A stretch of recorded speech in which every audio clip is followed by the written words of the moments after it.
Hey guys, I just got done making some Italian lentils and I am waiting to take my next call. So I wanted to hop on here and do one other word that is going to tie into the last word I did. So if you didn't watch the last word I just posted, watch that. It's at the end, I believe, and then it's going to tie in. Okay. So when people are asking you things, like, let's say people are saying to you, like, why aren't you dating? This takes place during the journey. Why aren't you dating? Why, what's the word for it? See, people are going to look for reasons why you're not just moving on, okay? Because the world's mentality today is just to move on. And no questions asked, like not stand in no gap for anybody else, to just move on. So something I found at a very beginning part of the journey was I wanted to hide a lot that was going on in the marriage because I didn't want people to know all the truth.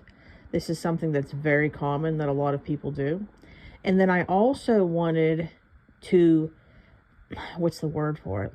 Avoid telling them that I was standing. And one reason why we won't do that, if we're being honest with ourselves, is because somewhere deep down in the core of us, we don't believe that God will 100% do it. That means and tells me, because I remember where I was in this journey, that your faith needs to be stretched more. Because there's going to come a point in the journey, guys, to where you're going to get so radically filled with faith. You'll tell everybody, oh yeah, I'm standing for my marriage. Yep. You don't care. You don't care what anybody thinks. Now, I'm not saying go around running from the rooftops doing it, because you don't want to create unnecessary warfare. I tell you all that. We have to be mindful.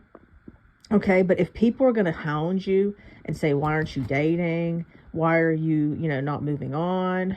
Things like that. Then that's when you say, well, God called me to be celibate. God called me to be married to him in this season, and I am standing on behalf of my spouse's salvation. You don't have to say, yeah, God's going to restore my marriage. Yeah, of course, you can say it like that, but I would personally say it the way I said it, because this is a journey. And something that so many people do is they try to avoid saying that because deep down in the core, they don't 100% believe it.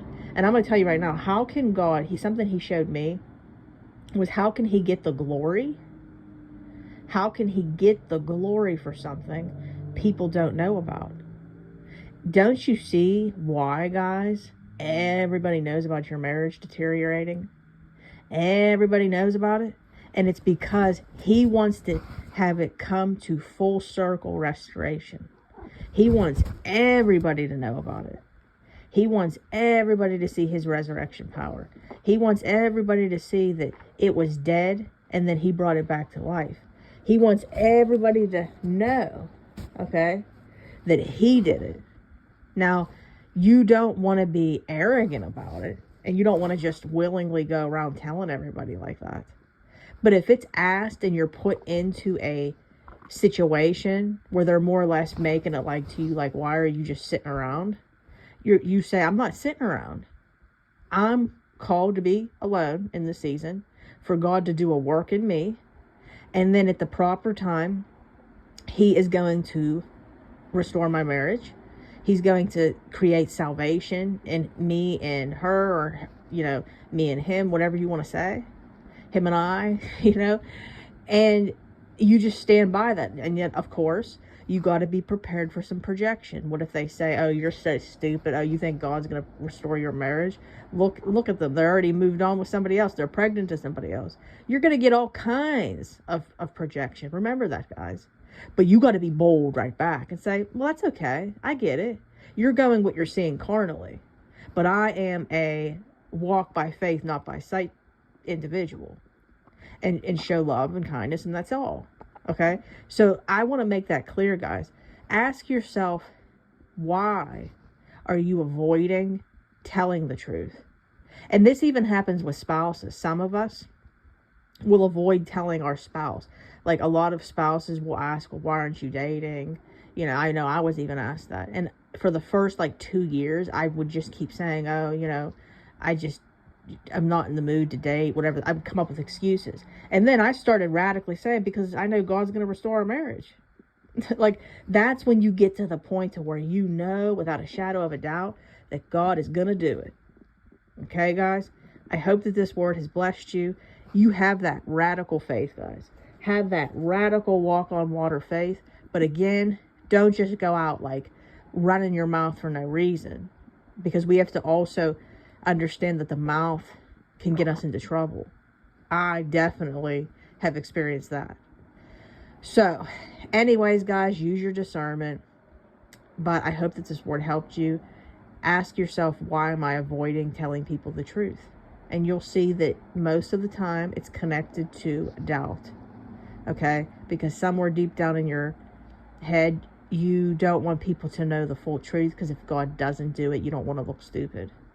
That was me, along with so many other people I've worked with. So I hope that this blessed you guys. I love you all so much. I will try to get on here and do another video tonight after all my calls. If you would like to book a call with me, you can email me at deadmarriagesredeemed@gmail.com. I repeat, deadmarriagesredeemed@gmail.com. And then also, come on over to our Facebook group, guys. We have a wonderful community. Don't do this journey alone. Come on over. It's called Dead Marriages Redeemed. I repeat, Dead Marriages Redeemed. You guys all have a wonderful evening. I'm East Coast, so that's why I'm saying that, because it's entering into the evening. And if you guys could, it helps me out big time. And the Lord wants to spread this as wide as possible, worldwide. Can you please like the video and leave a positive comment? It helps out big time. God bless each of you. And I pray that God gives you all the desires of your heart. God bless. I will see you in my next video. Bye, guys.